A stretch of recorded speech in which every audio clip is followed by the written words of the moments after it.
Have you ever wondered why is it that women can apparently do everything a man can do, but at the same time need gender quotas to help them do what men do without help? Imagine being such an undesirable employee that they have to pass laws forcing the company to hire you. So much for equality. In my experience, women have always brought nothing but drama and gossip to the workplace. When a boss tells a male employee to do something, he does it. When a boss tells a female employee to do something, she argues with him and needs to make her opinion known. If you want work to get done, you hire men. If you want headaches, you hire women. Gender quotas and diversity hiring should be made illegal. It is pure discrimination. The only parameter that counts is how talented and skilled a person is. How good his or her portfolio is. How much experience does that person have? With pride comes destruction and a haughty spirit before a fall. These women's pride and narcissism are going to come back on them in failure. They have a trail of destruction behind them. Many lives are brought under stress from them. They have an evil character. The most dangerous people in an office right now are young women. If they decide they don't like your face, you're out. And sometimes they just don't like your face because you don't like theirs or refuse to submit to them or to do extra chores for them. It doesn't matter if they are half as skilled as you or half your age, HR and management will always play along like in a nightmare. Just stay away from women in the office completely. It's the only way to be sure to keep your job. And even then, every new girl they hire is another person who can get you fired at any time. Laws, policies, regulations, and all those other driving factors that push for hiring quotas for women in those leadership positions are now null and void. If someone pushes back on that, ask them to define what a woman is and watch them fall apart. At the time a hire decision is being made and someone's told they have to hire a woman to fill quotas, simply state, "I identify as a woman," and that makes that issue disappear. That means businesses can just hire who's best for that position, and quotas are no longer an issue. EEO has been tossed out with all those other laws covering all those previously identified classifications, as identity politics and DEI have effectively made them no longer enforceable. The truth is women approach their job like they approach their personal relationships. I got into the contracting and insurance claim business and dealt primarily with men all day, every day. What a difference. We dealt with challenges by discussing how to solve the issue at hand and proceeded accordingly versus talking about our feelings. Today, when I have to deal with a female from one of my sources, suppliers, subs, insurance renewal, etc., I anticipate being hung upon, voicemails or emails never returned, and having to start over with a male employee to get anything done.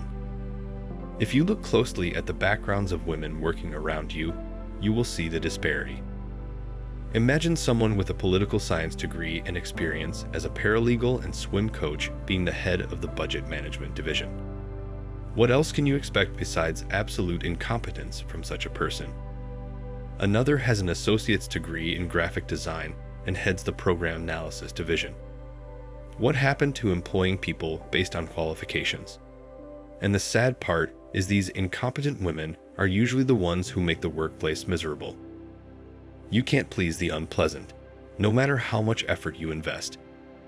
This phrase reflects the idea that some individuals or situations are inherently difficult to satisfy or appease. Despite your best intentions and attempts to accommodate their needs or desires, these people or circumstances seem to always find something to criticize or remain unsatisfied with.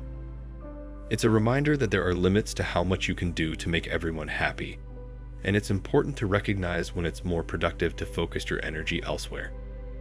This socializing stuff is really an issue with female coworkers. It seems to be the main focus at work, and everything else has to take a backseat.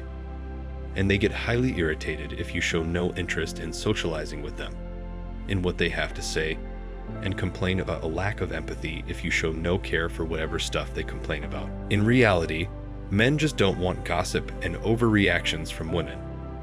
Women are also left out of the team's private and confidential meetings when important information is exchanged.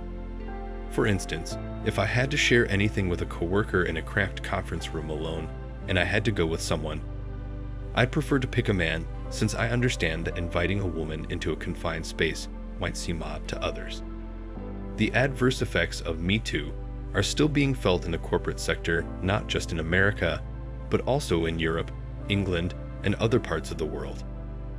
Men will continue to avoid working with women as long as they continue to overreact to the movement and level false charges against them that we constantly see in the media. There's no place for gossip and drama at the office, and unfortunately, that's what most women bring to it. And companies will secretly continue to avoid hiring women because they know the more women they have in the company, the more drama it will lead to, and the more its work and profits will suffer as a result. It's like having a grown-up coworker complain about being hungry. Just replying, "Then eat something," is considered a lack of empathy.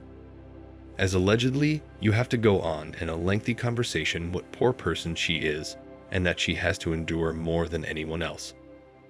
Another issue I found is their need to be validated. If you do your job, then well, that's the whole point for you being there and getting paid for. But that isn't good enough, as they need to be told how great they did. This whole participation award is a show. Many women forget why they're at work. They often complain about duties they're hired to do, claiming, "That isn't my job." These women should be reminded that the reason they're at work is to do work, and they have to do it to earn money. Have a lot of work? Didn't finish it all. Well, that's why employees get 8 hours and 5 days to do so. What you don't finish one day can be resumed the next. Women will whine, moan, and wriggle out of assigned duties, but as soon as they lose that job, no longer collecting a paycheck, then they're wishing they were doing that job they claimed wasn't theirs. Feminists have increased the negative effects of imposter syndrome because we women are figuring out that we don't belong in certain jobs and only receive the perks because of our gender. It's horrible for our self-esteem, but feminists continue to shoot us in the foot. A gender quota does more harm than good. It's all about the feminist agenda. Quota is more important than reality in the eyes of the law. The law is sometimes contrary to common sense. I'd rather employ qualified men than not so qualified women out of legal obligation. The bottom line is, reality is more important than quota. The law is contrary to common sense. Men know what it's like to feel like they're a constant threat to women. At any moment, if you even look at a woman wrong, she'll label you a creep. Men are proud. Men will not tolerate this kind of slander and disrespect. This is one of the reasons men are staying away from women at work. This is the reason why fewer women are being hired by large organizations, and they're only doing it to fill their quotas. Frankly speaking, I'm not against women getting high positions if they are the best at the job. I'd hire more women than men, but to hire based on gender only is just stupid. Men are smart to ignore and avoid women at all costs, and men should avoid talking to women or even looking their way at work. You as men should treat women as if they don't exist and leave any space they enter. Treat all women as if they are someone you can't stand and they make you sick, so you avoid them all the time. Over the last decade, and with the increase in the implementation of the feminist agenda, more and more companies were made to hire women by law.